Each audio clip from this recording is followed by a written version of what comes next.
All right, good afternoon, everyone. Thank you for coming to the Assessing Veterans Benefits, and great to see everyone. We have two panelists with us, Kevin Bigelow from Just for Veterans, Jose Melecio from Department of Veterans Affairs with us today. So I'll introduce myself, I'll let them quickly introduce themselves, and then we'll get to it. So thank you very much, gentlemen. So again, my name is Edgar Jimenez. I am a former Marine. Thank you very much.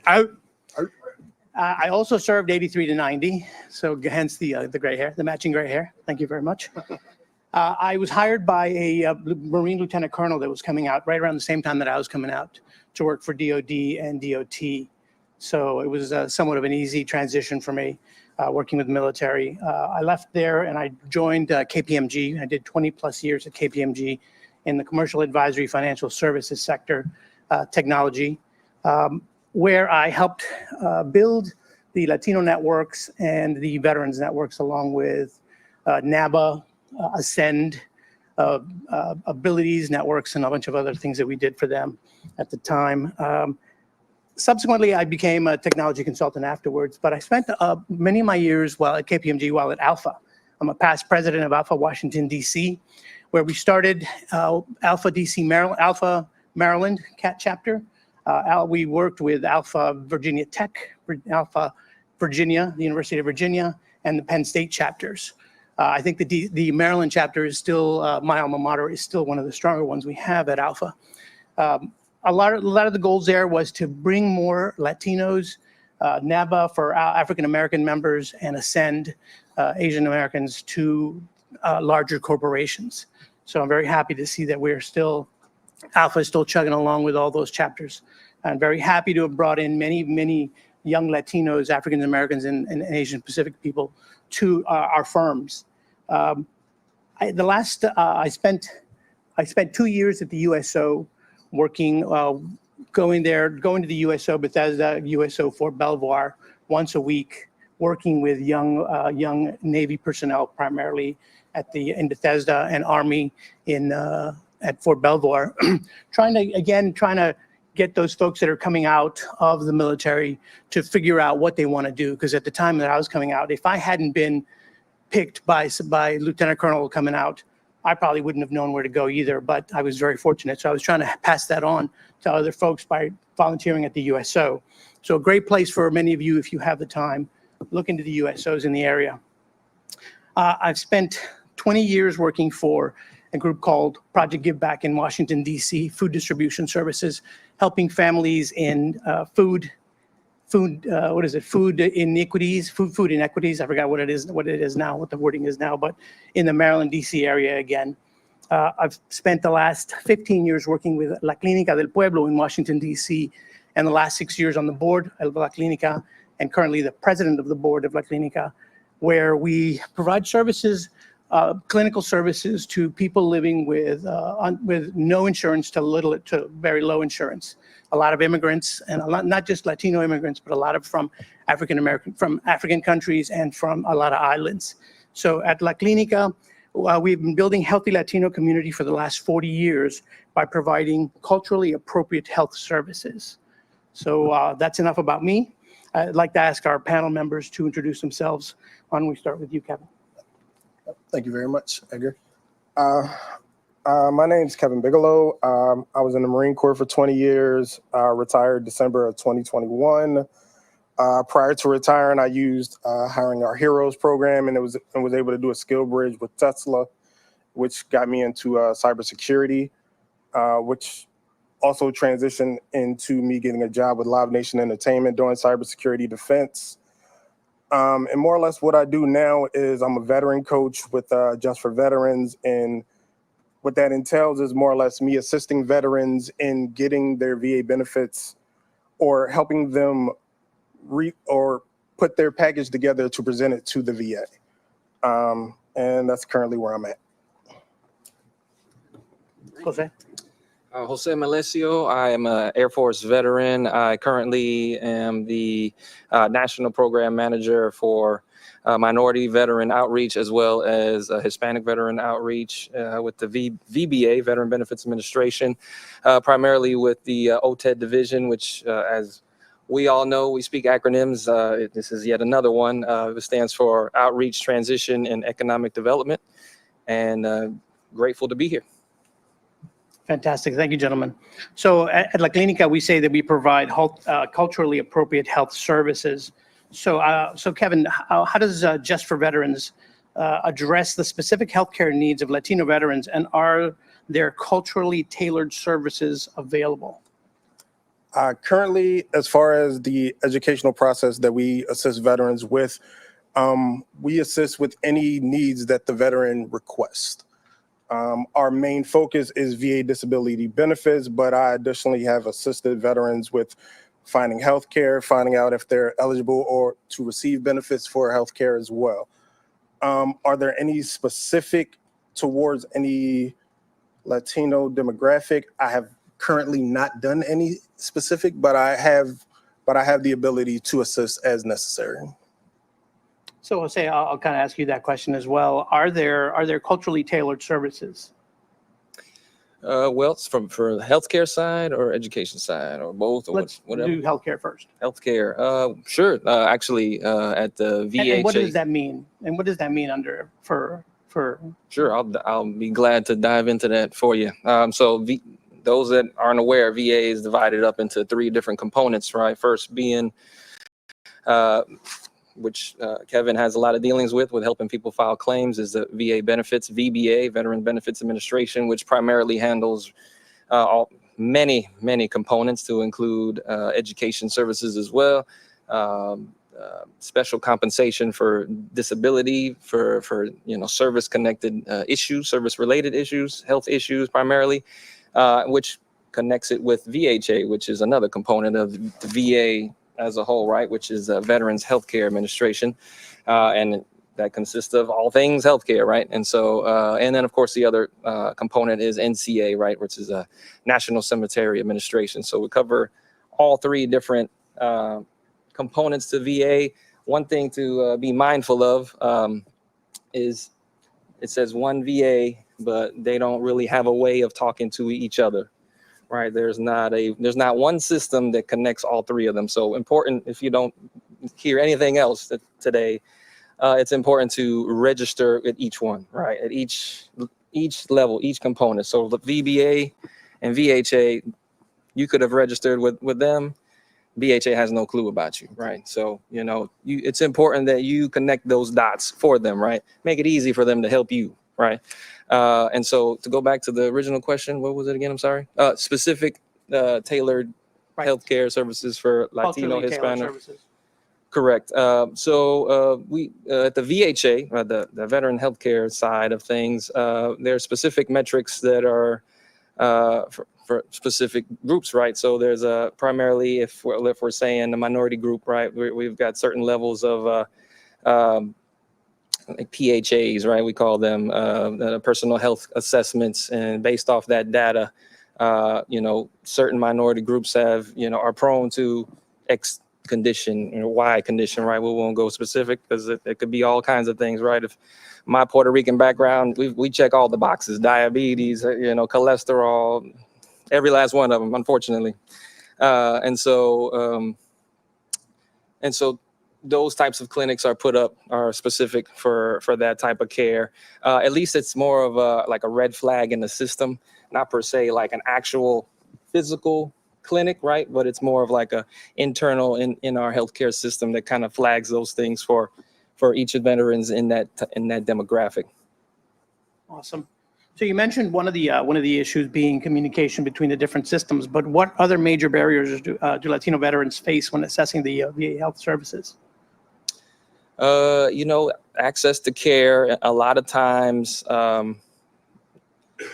not just so if the Latino veteran is actually, born in another country, right, and they want to go back home after they separate, right, those types of things can limit your access to VA in general, right? There are programs where you can, if eligible, right, because everything has an eligibility criteria, right? I can't say one shoe fits every foot, right? Unfortunately, there are programs where there's like this VA overseas program where you're able to access not an actual VA facility. You know, fortunate for in PR, we have a VA facility, but say if you're in Venezuela, you know, there's not a VA facility, right? So you can enroll in this program, and you can at least be seen and covered for the most part. You have to find a doctor, right? Just like any healthcare system or benefit, I should say. You know, at least that's available in those cases, and that's something that not very many people know. So I appreciate that question. So we can help get that out there. Terrific. Yeah, absolutely. Are there any initiatives or programs being developed by DoD to improve healthcare access and outcomes for Latino veterans? That I'm not sure of. As far as the DoD, no, I'm not. Put you on the spot, man. Because I don't. So it's a weird question, more or less, because I don't fall under the DoD, and currently I haven't seen any initiatives that have changed recently. But being that the election was just yesterday, there may be changes in the making. But as of recently, outside of PACT Act initiatives that have been present over the last year or two, I haven't seen much changes. Okay, and I think yeah, we have the other question was, how does DoD collaborate with local community organizations to provide better healthcare services? You may have answered part of that, but are there any specific ways that they work with community organizations? The DoD or VA as a whole? VA. Oh yeah, absolutely. So many initiatives. So I could talk about one that actually we're working now.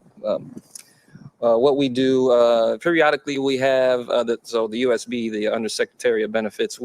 He identifies an underserved area for primarily underserved veterans and large minority groups within the U.S. Right. So we just came from Memphis from one initiative, and now we're planning one for Waco. And it's basically an economic development initiative where we bring an entire team VA services to an area, and VA homeless program, VA benefits administration, VA healthcare, one-stop shop, essentially, to bring it to your area.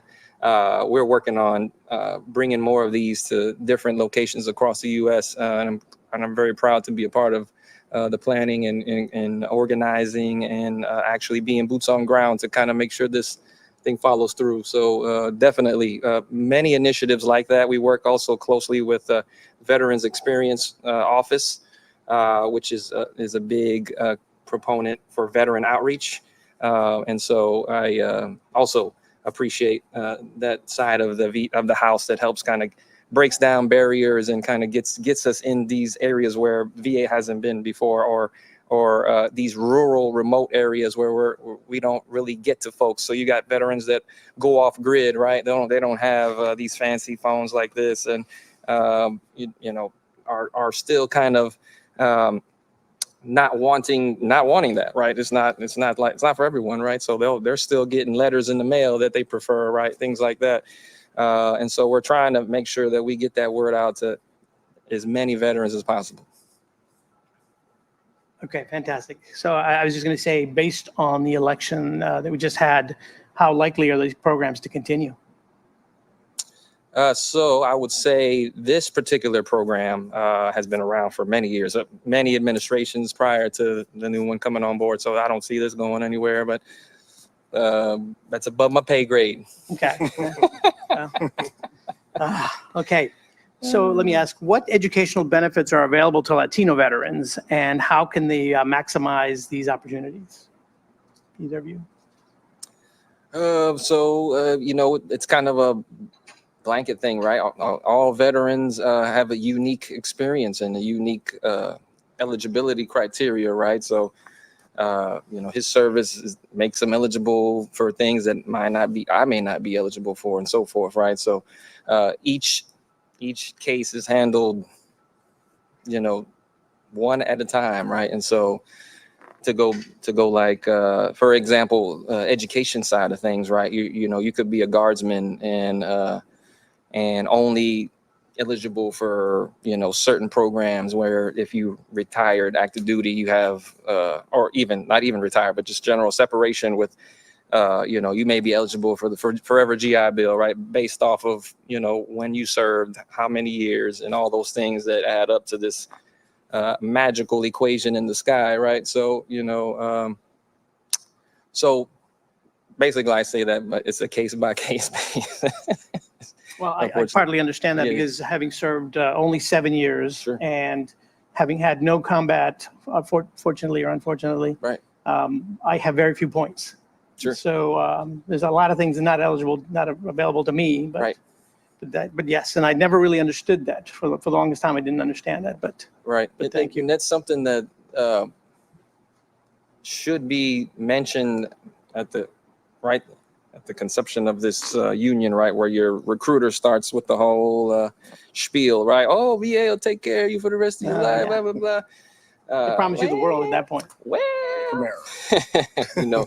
right. And so, unfortunately for a lot of us, we get sold a lot of things at that point, right? And whatever the motivator was to get us to sign on board, things are being put in place, especially during the transitioning program out of the service, where our TAPS program falls under our program as well. And so it's important that we deliver all the messages we can prior to separating. I know that's a tough week when you're transitioning out, because everybody sounds like Charlie Brown's teacher, at that point, want money, want jobs, get the selective hearing, right? But it's definitely important to, pay attention during that time, because there's vital, life-changing information that happens during those, that transition brief. Yes, so I've had some experiences with that since I've gone out to several to Quantico and to Fort Belvoir for some of those to speak to people, to folks about what they can do once they're coming out. But mostly, I'll just throw this out, is that we were talking to officers. Enlisted are not always in the equation, so that's another issue that we can get back to as far as education. But another issue we can get back to. So Kevin, how does Just for Veterans support Latino veterans in navigating the educational system, including understanding GI Bill benefits and other educational resources? Thank you for the question. I'll say more or less, we assist in doing the research for the veteran. A lot of times, especially once you get out of the military, I know when I recently retired, I had a lot of other priorities where dealing with the VA was not in that top priority list. Main priority, finding a job. You know what I'm saying? So a lot of times, a lot of those issues get put on the back burner because you just can't find time to do those things. And more or less what I do is I do the research. You tell me what you need. I do the research. I provide you with the information that I'm able to find. Use that information however you will. And from what I've seen over the past, I want to say year and a half that I've been assisting veterans, is a lot of veterans just need that help or that person that they can ask those questions to. And I try to be that assistance or that bridge between them and the VA. And I've seen nothing but success as far as that. I have a couple veterans who were able to start doing college classes since I've started working with them. I have some veterans who some veterans, they just take a little longer to get on board. A lot of times I just see myself as a accountability partner when it comes to helping the veterans get to where they need to be once they tell me what they're trying to do. So let me ask you, so Just for Veterans sounds like a fairly, more recent than when I got out in the 90s. How do military personnel find out about you, about your organization? Typically for me, it's word of mouth. A lot of what I've done to assist veterans, my previous clients will share with their friends and let them know. Additionally, I go to a lot of conferences, speak at a lot of events. I currently live in Las Vegas, which until recently, I didn't know there's a massive veteran imprint there. So I try to go to every event, try to be around to assist whoever needs assistance. And a good amount of what I do is pro bono. So there's no money involved. I'm just in the business of helping veterans, especially if I see that the help is needed. Once I see that the help is needed, I do everything I can to be an asset and not a liability when it comes to helping those veterans. So Jose, aside from the pro bono things that a lot of us do, what other strategies are employed to ensure Latino veterans are aware of and can access these kinds of programs? As much outreach as possible. We're trying to hit the ground running, meet them where they're at, right? And so with the great part of our particular division within VBA is majority of our staff are veterans and from different dynamics, and a lot of us manage different special emphasis programs, and so we are everywhere the government will allow us to be, and so thankfully because of that, and we're able to participate in things like this, and so in trying to get words out about our service. This is really where it happens, right? This is where, or if you're able to help one person, it was worth it, right? And so with suicide rates being so high within our community, it's very important to help that one person, right? So super grateful to be able to provide this service. So we have a lot of great questions, but if anybody has a question that they'd like to ask at this point concerning education or health, please raise your hand, and we'll get that in as it comes up. Yes. Just a comment. So a great resource that's very underutilized is from the VA, which is the Center for Minority Veterans. A lot of individuals don't realize they can actually connect with a local minority veteran program coordinator that can assist them directly in their region. So I'll give you an example. I live in El Paso, Texas. So there's a ton of free resources in El Paso, Texas for minority veterans that go very underutilized. And that's tied in from the Stephen Cohen Foundation to the Bob Woodward Got Your Six Foundation, and tied into the Wounded Warrior Project. But a lot of individuals don't realize that there's one individual that will connect them to everybody. Right. So it doesn't matter if we're talking about a homeless veteran or a veteran with an education. You have those organizations that can reach out and leverage every single asset within your local region. If I call VA as an example, I live in Texas, they're going to connect me to Waco. Waco has no clue what resources we have in El Paso. Right. So they're going to connect you back in. So knowing that person on the individual local level is the best thing that you can actually do.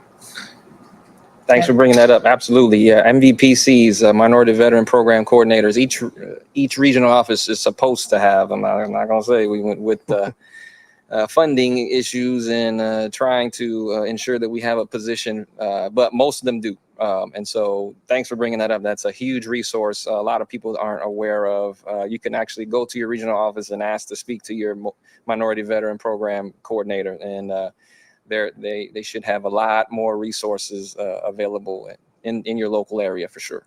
Definitely. Fantastic. Center for Minority Vets. All right, we'll make a note of that one as well. What are the main housing challenges faced by Latino veterans, and how does the Just for Veterans Center address these issues? We assist in more or less assisting with the education piece. Just like with the previous question, more or less, what we do is we try to provide as much education on these situations as we can to assist veterans. There's plenty of times where I'll get a random message, hey, am I eligible for housing? Or what's the current rate? These aren't necessarily questions that I have to answer, but I want to be a resource to be able to assist those veterans. So I do the research, I send them all the information that they're requesting, and worst case, in some instances, I'll send them what's currently being, I want to say, used in the state that they currently live in, because a lot of, especially when it comes to housing stuff, a lot of it's specific to where they currently reside. And I try to provide as much information as possible to assist them, but most of the time it's on a case-by-case basis. Okay. Jose, are there specific housing assistance programs that Latino veterans can access? Again, based off eligibility, it just boils down to that, right? It's not one of those that is specific designated to a particular special emphasis group, but just based on your time of service, just a normal VA home loan process, which is probably one of the best benefits that we have as veterans for sure. But nothing comes to mind specifically for that group from the VA. There's resources in the community that will probably offer other assistance, maybe like for down payment assistance and things of that nature.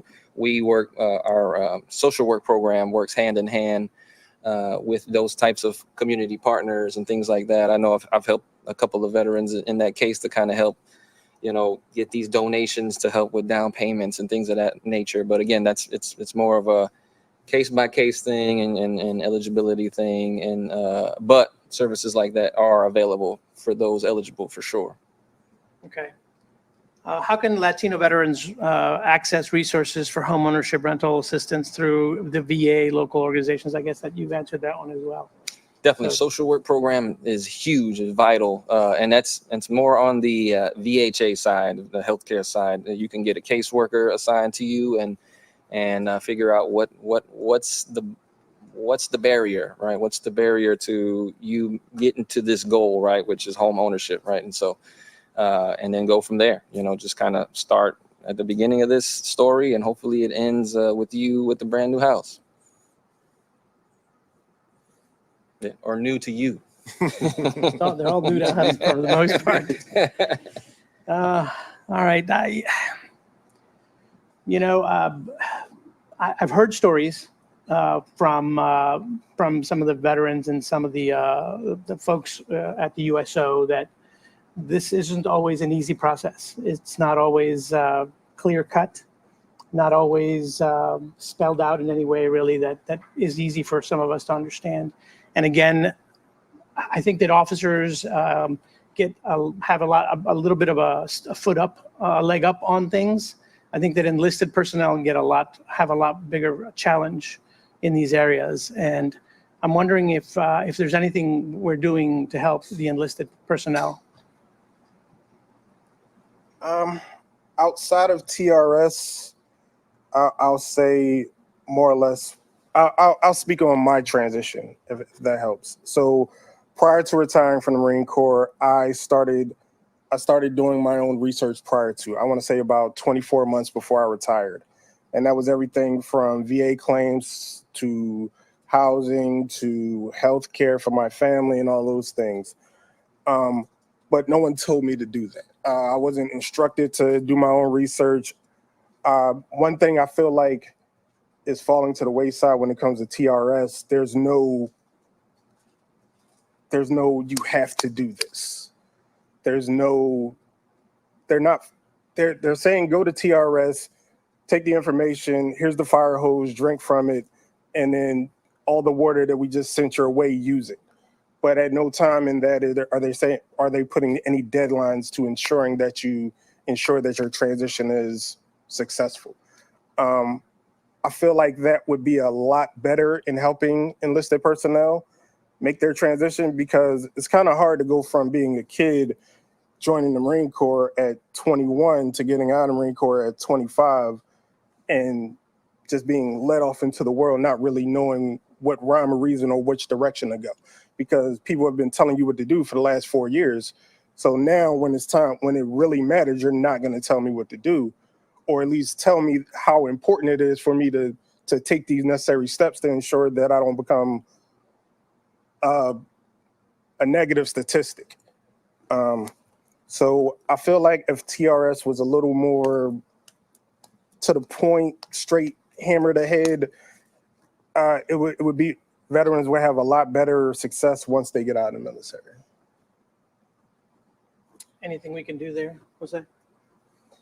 So for the enlisted and officers type of, that's something that's happened from the dawn of time, right? There's always that preferential treatment, we'll say, maybe, and coming from the enlisted side myself and having a lot of mentors on the officer side, and now being colleagues with them and on this side of the fence, I should say, for sure that is a thing.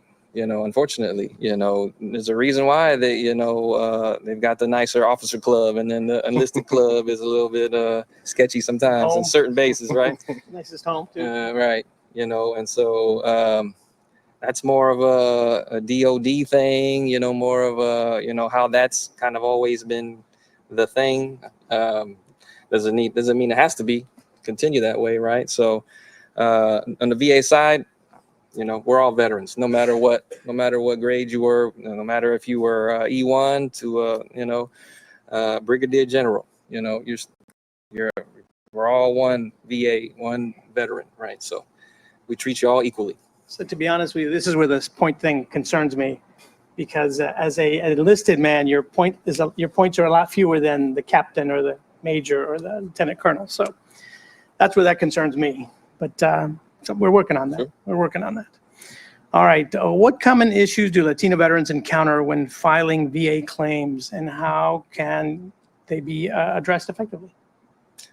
So it's a good question. So I go back to the example I made earlier. So like, say if you have treatment in Venezuela, like I mentioned earlier, right? Getting that documentation from those providers, who may only have a fax machine, right? But in those countries, right, where their resources are a little more limited, and that's the documentation you need to get this claim for whatever it is, right? That's where that could be a challenge, a major challenge for sure.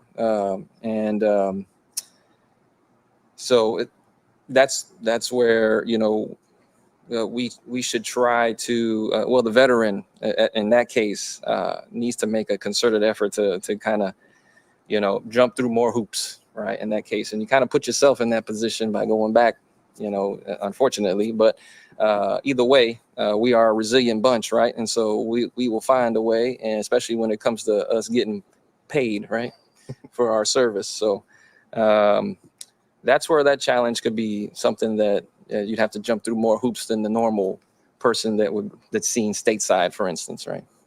So you've mentioned that a couple times now, right. People going back. How common is that? Not very common. Okay. I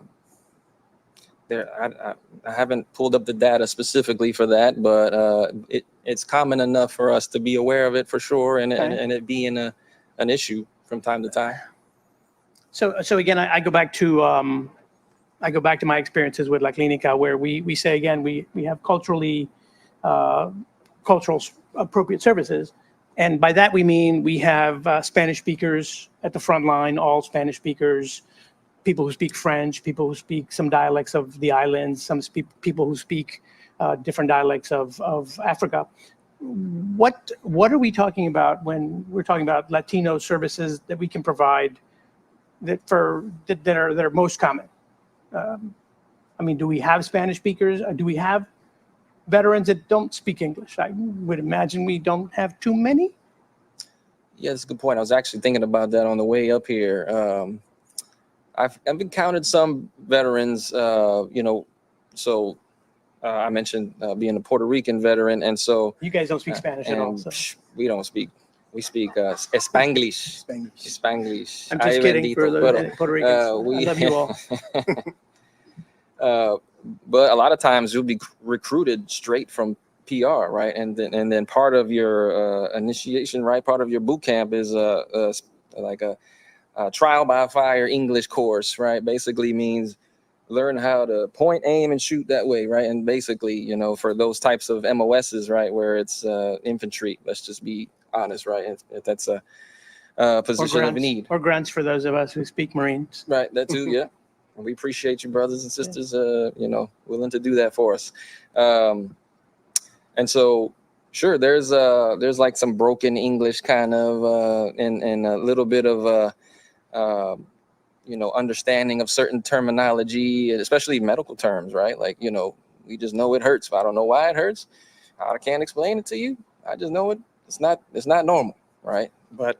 So we definitely make a point to hire bilingual personnel for sure, and it's definitely something that we look into when we're trying to bring on new people to the organization. Okay. Kevin, how does Just for Veterans assist Latino veterans with the claim process, including overcoming language barriers and understanding documentation requirements? Thank you for asking. So more or less what we do is whenever I've come in a situation where I had a client who had a broken English or a language barrier, outside of getting someone from within our organization, as if like another coach or anything like that, I typically try to ask the client if they can get a family member to help convey that message if possible. Mm-hmm. So that way it doesn't make the situation awkward. I'd rather it be someone that they know, that they understand, that they can convey their message to, vice me finding someone else that speaks Spanish within the organization, because that may not work right. And in doing that, when it comes to any of the forms or anything like that, I do the same thing as well. What I do is I provide all the forms that we need for your process. If you need buddy letters, I provide the form with more or less with examples of how it should be filled out, just so that way you're not just looking at a blank form and then trying to put words on it. You at least have something to go off, and then just convey your message as best you can.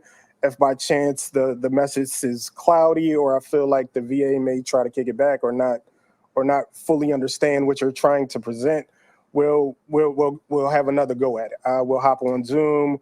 Hey, we may want to change this word with this word, move this paragraph down to this paragraph. You know what I'm saying?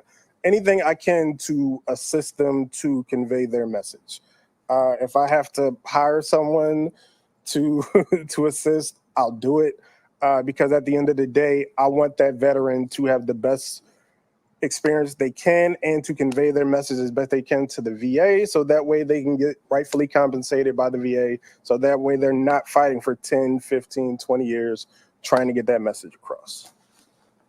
And that's unfortunately the story that we hear mostly about are people that have issues and have been waiting 6 months for an appointment, or have been waiting for a long time to get medical care. So Jose, what recent changes and updates in VA claims processing might impact Latino veterans, and how can they stay informed? VA.gov, that is your resource for everything nowadays. We making a point to actually, we combined just about My Healthy Vets on there now. You can look up your new VA award letter. You can check status of your claim. All types of different resources. This is basically a one-stop shop. So that's actually more of a recent thing than you may realize. Sometimes we're a little bit delayed in getting with the times with the VA, but now that we're starting to get with it. So social media presence now. We've got Twitter, we've got Facebook, YouTube videos. I'm pretty proud of our new progressive outlook on that side of the house, as we need to, because that's the new veterans. Look, that's where they're going to, right? They need that quick fix, right? That reel, and then you go down that rabbit hole and hey, look at this. And so definitely that is a big point of emphasis for us, specifically in the education space. I want to put out the education hotline, and it's a number that I use quite often myself when I was using GI Bill. It's 1-888-442-4551. I know this is being recorded, so I definitely wanted to make sure that was put out there into the stratosphere, right? So What's the number again? it is 1-888-442-4551. All things education. As you know, when we call these 1-800 numbers, there's a million prompts, but I promise you, if you just hit 0, you'll get an education advisor, and they'll literally break it down to what you're eligible for, right? They'll ask you for your branch of service, dates of service, social, date of birth, your favorite color, what sign you are, if you're a Virgo. No, not really like that, but close enough. And then based off all that information you provide, it'll come up with, okay, yep, you're eligible for forever GI Bill for X amount of time. What program are you looking at? And let's get this ball rolling. Love it. I love it when it's simple like that. Not always simple with the government, but I was about to say that it's a government, so I don't know, but 1-888-442-4551. yes, sir. You know what? I might just start calling them when I get home. Might as well. See what happens. See what we Test get. it out. Never know. You got 34 seconds left in your GI Bill eligibility. If that. I think at my age, I owe them. Right. Can you provide any tips or resources aside from the number that you just provided for Latinos to improve their chances of a successful claim with the VA? Let's start with Kevin. I would say tips are to be as detailed as possible when presenting your claim to the VA. Even if it's, I jumped off of a 7-ton in 2002 and sprained my ankle. The more detailed, the better, especially if it's not in your medical record. Detail. Also, if by chance you have any buddies who were there when it happened, say you were on deployment, you received fire from unknown assailants or whatever, and they were there with you, that they can help corroborate or more or less speak to what they saw as well.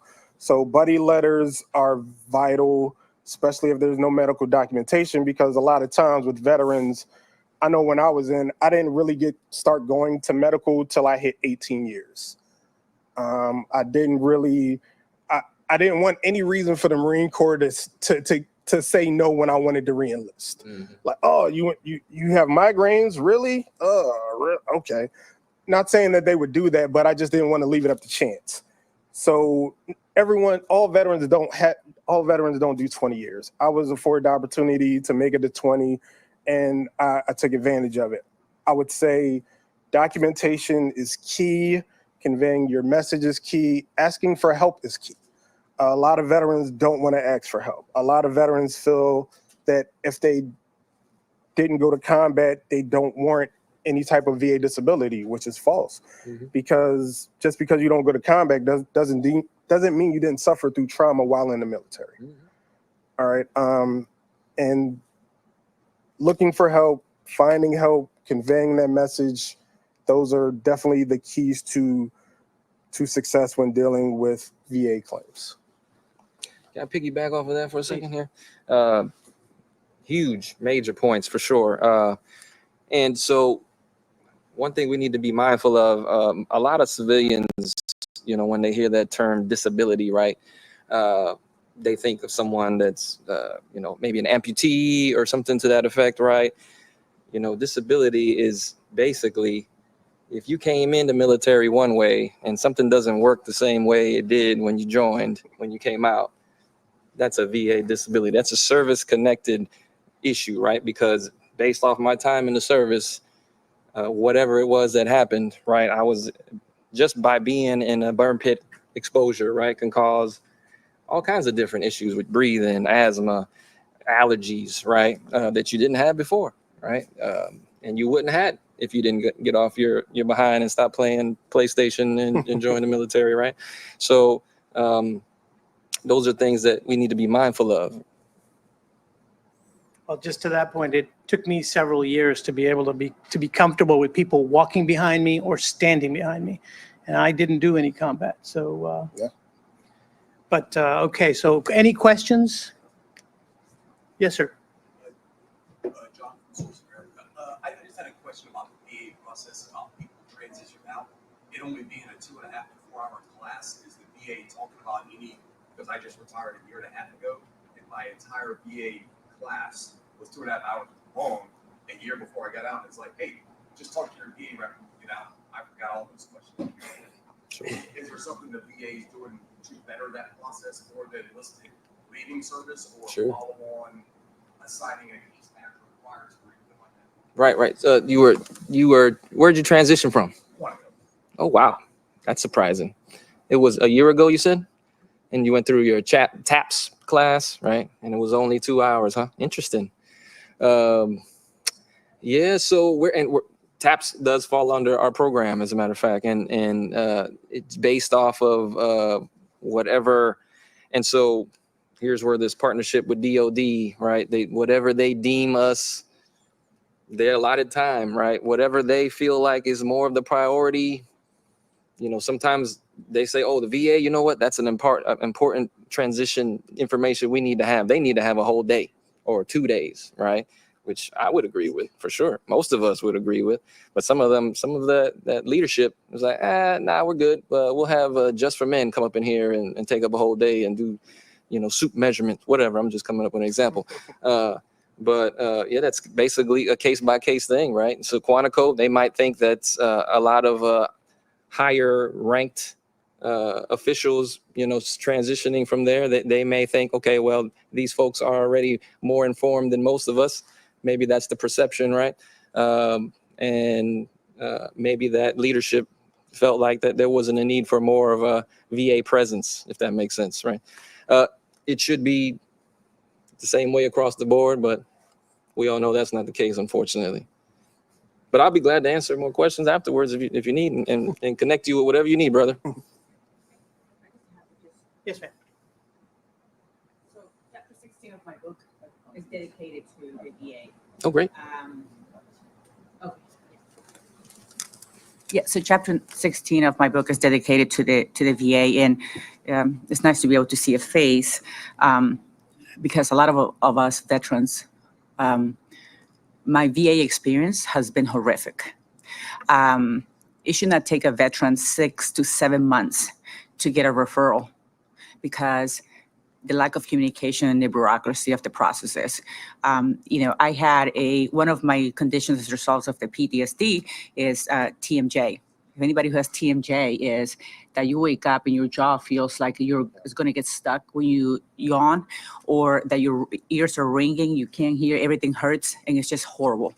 And there's something called community care, and I was literally from community care sent to the doctor, got there, they had the wrong information. Community care sends me again to Maryland, get up there to the specialist, and the form has the wrong code. I have to wait another 6 weeks, and the same thing. And so while all this is happening is us veterans are suffering every day. One of the things too that I talk about in my book too is when we go to those exams, I shouldn't have to worry about, am I showing up that they're going to believe me? And that's another thing. It's just, as veterans, especially military sexual trauma, going into that environment is really it's just horrific. So for me, I think the biggest feedback is that, well, I do appreciate everything that you're doing, is the process that is happening internally is very broken. And at the end of the day, us veterans are suffering and there's veterans committing suicide. So just my humble opinion, just wanted to share that with you. Thank you. Appreciate it. Gentleman over here, just real quick. Yes, sir. I know when you look at the transition assistance programs. May I interrupt you for a second? Yes, sir. Don't call me sir, I work for a living. As you were. You're nonprofit though, you don't get paid. They're actually doing a much better job than they were years ago. So I transitioned out in 2018, but now you have your transition assistance programs actually partnering with Recruit Military, Hiring Our Heroes, 50 Strong, numerous other organizations. The reason why it's significant is then they're bringing employer partners in. Right. That way, then we're connected to more block of these other organizations. Right. So they've actually layered it in. If you look at like Quantico now, I just sent it to my military employee resource group up here. There's 16 events, large events in that area next year alone. So like there's plenty of events, plenty of times to get in front of employers. What we start telling veterans now is start transitioning 3 years out. That way you're sitting down, make sure that you're getting your medical coverage taken care of, getting your insurance policies in place. That way before you start going down the DAV road where you're not insurable, that we take care of all those issues. Because the biggest issues for veterans transitioning out once they're trying to get the self-care is then they're taking themselves away where they can no longer get insured by anybody. So that's another big discussion that has to happen. When you take a look at what is out there, it's getting those individuals networked, getting them to build out the LinkedIn profiles. And there's numerous great organizations, military influencers, pushing a lot of the conversations behind. Next week is the Veterans Advisory Council, Military Spouse Advisory Council. So you're going to see 100+ military-friendly, military-ready employees. here in the area actually talking about how we take and continue to build that out and then work with organizations inside the Washington, D.C. area. Fantastic. You had a question? Sort of. You kind of answered my question. So I was married previously to someone that was in the military, and when he was medically discharged, it was a very emotional time for him. So like he completely shut down. And so I feel like it would have been helpful if I was in those conversations with him. And mind you, this was many years ago. So I don't know if that's changed now, and if as a partner you are able to be in those original conversations. So I think when you're in an emotional state, there's things that you might be able to catch that you can kind of help alleviate or remember. I will tell you that then I had very recently, but a year and a half ago, I had a very similar situation with a friend of mine who also was transitioning out, but she had hurt really bad, and I was taking care of her, and because she was on a medication, I was kind of like her point of contact to help her through that. Completely two different experiences, because I was there to like help her, like, well, remember what was discussed here, remember this. So I think trying to engage family members more, or colleagues that can help them through certain times where, because of their emotional state or because their hurt, may not necessarily have full recollection of all the information that is being thrown at them, could really help out. Because I had a very similar situation with two people that I care for, and two very different kind of support that I was able to provide, because I just didn't really know also as a family member and as a friend what were the options of support. Is that something that's allowed now, or?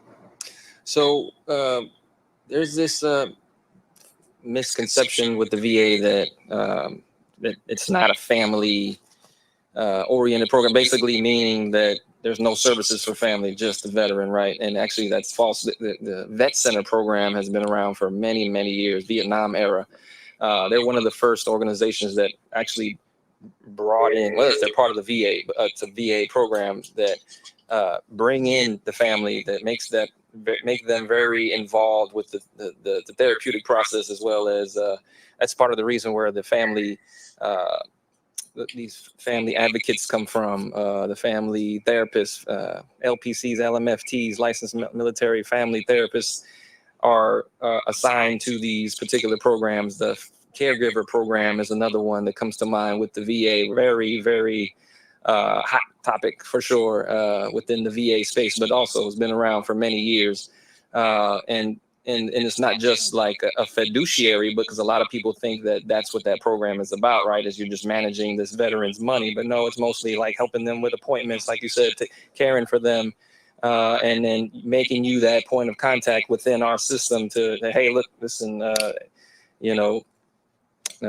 this veteran has upcoming appointments and so forth, and you being identified as that caregiver, you also can receive a benefit for that as well. So there's definitely more programs than people realize for family members within the VA, and it's important for us to be able to kind of convey that message and provide outreach and provide that information to folks.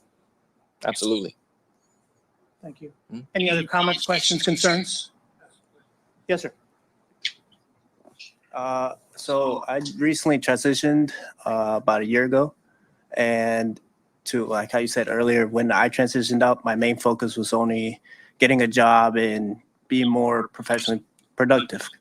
I was hoping maybe you could point me in the right direction. I didn't know until recently, or maybe 2 months ago, that I had certain symptoms that I could now file and make a claim for, because someone I served with, they started pointing out that they had similar symptoms I did. And I never went to combat, thank God, but it started showing that, hey, like maybe I do have something I can claim.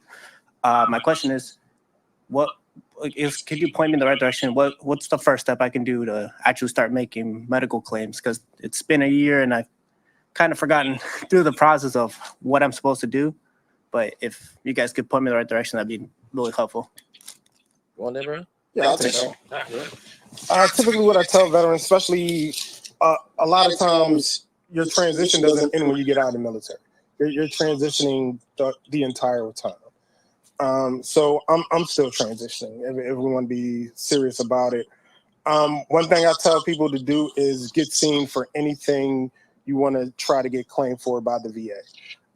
In any way possible, whether it's through the VA, whether it's through private doctors, get those things documented. The more documentation, the better. And additionally, like you said, you didn't realize you had it till you started talking to other people. If you can, also see if you can get some buddy letters to assist. Anyone who is there understands the situation to write on your behalf.